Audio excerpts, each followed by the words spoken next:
ವಿಧಾನಮಂಡಲದ ಜಂಟಿ ಅಧಿವೇಶನದಲ್ಲಿ ವಿಬಿಜಿ ರಾಮ್ಜಿಗಿಂತ ಉಳಿದ ವಿಚಾರಗಳ ಬಗ್ಗೆ ಹೆಚ್ಚು ಚರ್ಚೆ. ಬಿಜೆಪಿ ಮತ್ತು ಕಾಂಗ್ರೆಸ್ ನಡುವೆ ವಾಕ್ಸಮರ.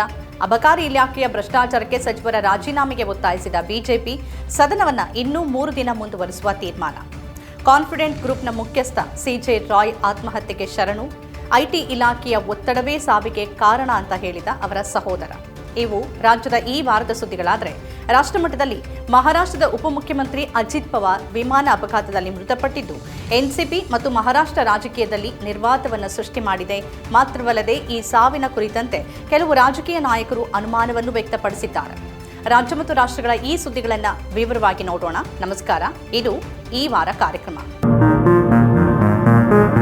ಕಳೆದ ವಾರ ಆರಂಭವಾದ ವಿಧಾನಮಂಡಲ ಅಧಿವೇಶನ ಈ ವಾರ ಮುಕ್ತಾಯಗೊಳ್ಳಬೇಕಿತ್ತು. ಆದರೆ ಅಧಿವೇಶನವನ್ನ ಮತ್ತೆ 3 ದಿನಗಳ ಕಾಲ ವಿಸ್ತರಣೆ ಮಾಡಲಾಗಿದೆ. ಬುಧವಾರದವರೆಗೆ ಅಧಿವೇಶನ ನಡೆಯಲಿದೆ. ಅಧಿವೇಶನದ ಕೊನೆ ದಿನ ವಿಬಿಜಿ ರಾಮ್ಜಿ ಕಾಯ್ದೆಯ ವಿರುದ್ಧ ನಿರ್ಣಯ ಮಂಡಿಸುವ ಸಾಧ್ಯತೆ ಇದೆ. ಪ್ರಮುಖವಾಗಿ ಮನ್ರೇಗಾವನ್ನು ರದ್ದು ಮಾಡಿರೋದು, ವಿಬಿಜಿ ರಾಮ್ಜಿ ಕಾಯ್ದೆಯನ್ನು ತಂದಿದ್ದು, ಅದರ ಸಾಧಕ ಬಾಧಕಗಳು, ಮನ್ರೇಗಾವನ್ನು ಯಾಕೆ ಮತ್ತೆ ಸ್ಥಾಪನೆ ಮಾಡಬೇಕು ಅಂತಂದ್ರೆ ಯಾಕೆ ವಾಪಸ್ ತರಬೇಕು, ಕೇಂದ್ರದಿಂದ ರಾಜ್ಯಕ್ಕಾಗ್ತಿರುವ ಅನ್ಯಾಯ, ಬರಬೇಕಿರುವ ಬಾಕಿ ಹಣ, ಹಣಕಾಸು ಆಯೋಗದ ಹಣವನ್ನು ನೀಡದೇ ಇರೋದು, ತಾರತಮ್ಯ ನೀತಿ, ಈ ಎಲ್ಲ ವಿಚಾರಗಳು ಪ್ರಮುಖವಾಗಿ ಈ ವಿಶೇಷ ಅಧಿವೇಶನದಲ್ಲಿ ಚರ್ಚೆ ಆಗಿದ್ದಿದ್ರೆ ರಾಜ್ಯದ ಜನರಿಗೆ ಒಂದಷ್ಟು ಹೆಚ್ಚಿನ ಮಾಹಿತಿ ಸಿಗ್ತಾ ಇತ್ತು. ಆದರೆ ಈ ಅಧಿವೇಶನದಲ್ಲಿ ಈ ಎಲ್ಲ ಚರ್ಚೆಗಳಿಗಿಂತ ಬೇರೇನೇ ವಿಷಯಗಳು ಚರ್ಚೆಯಾಯಿತು. ರಾಜ್ಯಪಾಲರ ಭಾಷಣ, ಅಬಕಾರಿ ಇಲಾಖೆ ಲಂಚಾವತಾರದ ಆರೋಪ, ಸಚಿವ ಕೆಜೆ ಜಾರ್ಜ್ ಅವರ ರಾಜೀನಾಮೆ ಕುರಿತಾದ ವಿಚಾರಗಳು, ಮುಖ್ಯಮಂತ್ರಿ ಬದಲಾವಣೆ, ಇವೆಲ್ಲವೂ ಕೂಡ ಚರ್ಚೆಯಲ್ಲಿ ಪ್ರಮುಖ ಸ್ಥಾನವನ್ನು ಪಡ್ಕೊಂಡ್ವು. ಯಾವ ಉದ್ದೇಶಕ್ಕಾಗಿ ಕಾಂಗ್ರೆಸ್ ವಿಶೇಷ ಅಧಿವೇಶನವನ್ನು ಕರೆದಿತ್ತೋ ಆ ಉದ್ದೇಶವನ್ನು ಬಹುತೇಕ ವಿಫಲವಾಗುವಂತೆ ಬಿಜೆಪಿ ಮತ್ತು ಜೆಡಿಎಸ್ ನೋಡಿಕೊಂಡಿವೆ. ಚರ್ಚೆಯನ್ನ ರಾಜ್ಯ ಸರ್ಕಾರ ಉದ್ದೇಶಿಸಿದ್ದ ವಿಚಾರಗಳ ಕಡೆಗೆ ತೆಗೆದುಕೊಂಡು ಹೋಗದೆ ಅದನ್ನ ದಾರಿ ತಪ್ಪಿಸಿ ಈ ವಿಚಾರಗಳ ಚರ್ಚೆಗೆ ಹೆಚ್ಚು ಸಮಯವನ್ನ ಮೀಸಲಿಡಿಸುವಂತೆ ಮಾಡಿದ್ದು ಒಂದರ್ಥದಲ್ಲಿ ವಿಪಕ್ಷಗಳ ಯಶಸ್ಸು. ರಾಜ್ಯ ಸರ್ಕಾರ ಸದನದ ಒಳಗೆ ಹೆಚ್ಚಿನ ಚರ್ಚೆಯನ್ನ ಮಾಡೋದರ ಬದಲು ಫ್ರೀಡಂ ಪಾರ್ಕ್ನಿಂದ ರಾಜಭವನದವರೆಗೆ ಪಾದಯಾತ್ರೆಯನ್ನ ಮಾಡಿ ಕಾಯ್ದೆ ವಿರುದ್ಧ ರಾಜ್ಯಪಾಲರಿಗೆ ಮನವಿ ಸಲ್ಲಿಸಿತ್ತು. ಇದರ ಅಗತ್ಯ ಏನಿತ್ತು ಅನ್ನೋದು ಇಲ್ಲಿವರೆಗೂ ಅರ್ಥ ಆಗಿಲ್ಲ. ಬೀದಿ ಹೋರಾಟವನ್ನು ಸದನ ಮುಗಿದ ನಂತರನೂ ನಡೆಸಬಹುದಿತ್ತು. ಆದರೆ ಅಧಿವೇಶನ ನಡೀತಿರುವ ಹೊತ್ತಿಗೇನೆ ಈ ರೀತಿಯ ಒಂದು ಪ್ರಹಸನ ಸರ್ಕಾರದ ಕಡೆಯಿಂದ ಮತ್ತು ಮುಖ್ಯಮಂತ್ರಿಗಳ ಕಡೆಯಿಂದ ಬೇಕಾಗಿತ್ತಾ ಅನ್ನೋ ಪ್ರಶ್ನೆ ಇದೆ. ಇದರ ನಡುವೆ ಪ್ರತಿ ಗ್ರಾಮ ಪಂಚಾಯಿತಿಗಳಿಗೆ, ರಾಜ್ಯದಲ್ಲಿರುವ ಎಲ್ಲ ಗ್ರಾಮ ಪಂಚಾಯತ್ಗಳಿಗೆ ಮಹಾತ್ಮ ಗಾಂಧಿಯವರ ಹೆಸರನ್ನು ಇಡ್ತೀವಿ ಅಂತ ಡಿ.ಕೆ. ಶಿವಕುಮಾರ್ ಹೇಳಿಕೆ ಕೊಟ್ಟರು. ಆದರೆ ಗಾಂಧೀಜಿಯವರ ಹೆಸರನ್ನ ಇಡೋದಕ್ಕಿಂತ ಹೆಚ್ಚಾಗಿ ಗಾಂಧಿ ತತ್ವವನ್ನು ಹೇಗೆ ನಾಶಪಡಿಸಲಾಗ್ತಿದೆ, ಗಾಂಧಿಯ ಹೆಸರನ್ನು ಮಾತ್ರವಲ್ಲ ಅವರ ತತ್ವಗಳನ್ನು, ಅವರ ಆದರ್ಶಗಳನ್ನು ಹೇಗೆ ನಾಶಪಡಿಸಲಾಗ್ತಿದೆ ಅನ್ನೋದನ್ನು ಜನರ ಎದುರಿಡಿಸೋದಕ್ಕೆ ಈ ಅಧಿವೇಶನ ಅತ್ಯುತ್ತಮವಾದ ವೇದಿಕೆ ಆಗಿತ್ತು.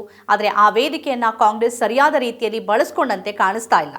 ಜನರ ಹಿತಕ್ಕಾಗಿ ಇದ್ದ ಉದ್ಯೋಗದ ಖಾತ್ರಿಯನ್ನು ಕಸಿದುಕೊಂಡು ಕೇಂದ್ರದ ಬಜೆಟ್ ಆಧಾರಿತ ಯೋಜನೆ ಮತ್ತು ಸಂಪೂರ್ಣವಾಗಿ ಕೇಂದ್ರದ ಅಧಿಕಾರ ವ್ಯಾಪ್ತಿಯಲ್ಲಿ ಬರುವ ಯೋಜನೆಯೊಂದು ಹೇಗೆ ಒಂದು ರಾಜ್ಯದ ಗ್ರಾಮೀಣ ಪ್ರದೇಶದ ಜನರ ಯಶಸ್ಸಿಗೆ ತೊಂದರೆಯನ್ನ ಮಾಡಬಲ್ಲದು ಅನ್ನೋದನ್ನ ಹೇಳಿ ಜನರ ಮುಂದಿರುವ ಎಲ್ಲ ಅವಕಾಶವನ್ನ ಕಾಂಗ್ರೆಸ್ ಕಳೆದುಕೊಂಡಂತಾಗಿದೆ. ಈ ನಡುವೆ ಇಂಧನ ಇಲಾಖೆಯಲ್ಲಿ ಮುಖ್ಯಮಂತ್ರಿ ಸಿದ್ದರಾಮಯ್ಯ ಅವರ ಪುತ್ರ ಡಾಕ್ಟರ್ ಯತೀಂದ್ರ ಅವರ ಹಸ್ತಕ್ಷೇಪ ಹೆಚ್ಚಾದ ಕಾರಣಕ್ಕಾಗಿ ಜಾರ್ಜ್ ಅವರು ರಾಜೀನಾಮೆ ಪತ್ರವನ್ನು ಮುಖ್ಯಮಂತ್ರಿಗಳಿಗೆ ರವಾನೆ ಮಾಡಿದ್ರು ಅಂತ ಸುದ್ದಿ ಆಯಿತು. ಇದನ್ನ ಬಿಜೆಪಿ ನಾಯಕರು ಸದನದಲ್ಲೂ ಕೂಡ ಪ್ರಸ್ತಾಪ ಮಾಡಿದ್ರು.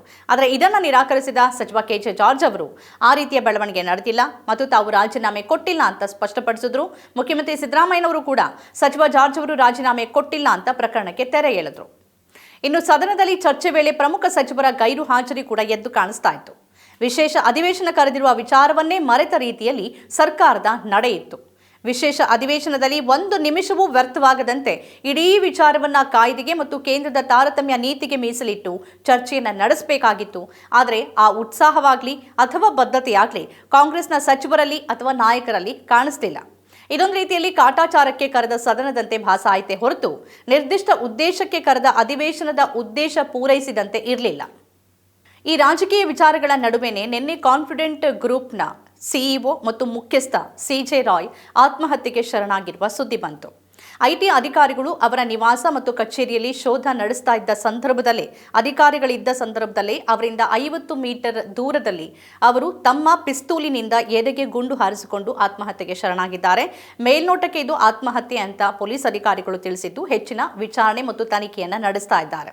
ಈ ನಡುವೆ ಎಲ್ಲ ರೀತಿಯಲ್ಲೂ ಬಹಳ ಪ್ರಬುದ್ಧವಾಗಿದ್ದ ಮತ್ತು ಹೆಚ್ಚಿನ ಉತ್ಸಾಹದಿಂದಿದ್ದ ರಾಯ್ ಅವರ ಆತ್ಮಹತ್ಯೆಯ ಹಿಂದಿನ ಕಾರಣಗಳು ಬಹಳ ನಿಗೂಢಕರವಾಗಿದೆ. ಈ ಕಾರಣಗಳನ್ನು ಭೇದಿಸುವತ್ತ ಪೊಲೀಸರು ತನಿಖೆಯನ್ನು ನಡೆಸ್ತಾ ಇದ್ದಾರೆ. ಇನ್ನು ಅವರ ಕುಟುಂಬದವರು ಕೂಡ ಭಾರತಕ್ಕೆ ಬಂದಿದ್ದಾರೆ. ಜೊತೆಗೆ ಅವರ ಸಹೋದರ ಪ್ರಮುಖವಾದ ಹೇಳಿಕೆಯನ್ನು ಕೊಟ್ಟಿದ್ದಾರೆ. ಕಳೆದ ತಿಂಗಳು ಕೂಡ ಐಟಿ ಅಧಿಕಾರಿಗಳು ದಾಳಿಯನ್ನು ನಡೆಸಿದ್ರು. ಈಗ ಕಳೆದ 3 ದಿನಗಳಿಂದ ನಿರಂತರವಾಗಿ ದಾಳಿ ಆಗ್ತಾ ಇತ್ತು. ಈ ರೀತಿಯ ದಾಳಿ ಮಾಡಿದ್ರೆ, ಈ ತರ ಒತ್ತಡವನ್ನು ಹೇರಿದ್ರೆ ಯಾರೂ ಕೂಡ ಬದುಕೋದಕ್ಕೆ ಸಾಧ್ಯ ಆಗೋದಿಲ್ಲ. ಐಟಿ ಅಧಿಕಾರಿಗಳ ಒತ್ತಡವೇ ತಮ್ಮ ಸಹೋದರನ ಆತ್ಮಹತ್ಯೆಗೆ ಕಾರಣ ಅಂತ ಸಹೋದರ ಆರೋಪವನ್ನ ಮಾಡಿದ್ದಾರೆ. ಹಿಂದಿನ ಸಿದ್ಧಾರ್ಥ್ ಪ್ರಕರಣ ಇರಬಹುದು, ಕರ್ನಾಟಕದವರೇ ಆದ ಉದ್ಯಮಿ ಸಿದ್ಧಾರ್ಥ್ ಆತ್ಮಹತ್ಯೆ ಪ್ರಕರಣ, ಈಗ ಸಿಜೆ ರಾಯ್ ಆತ್ಮಹತ್ಯೆ ಪ್ರಕರಣ.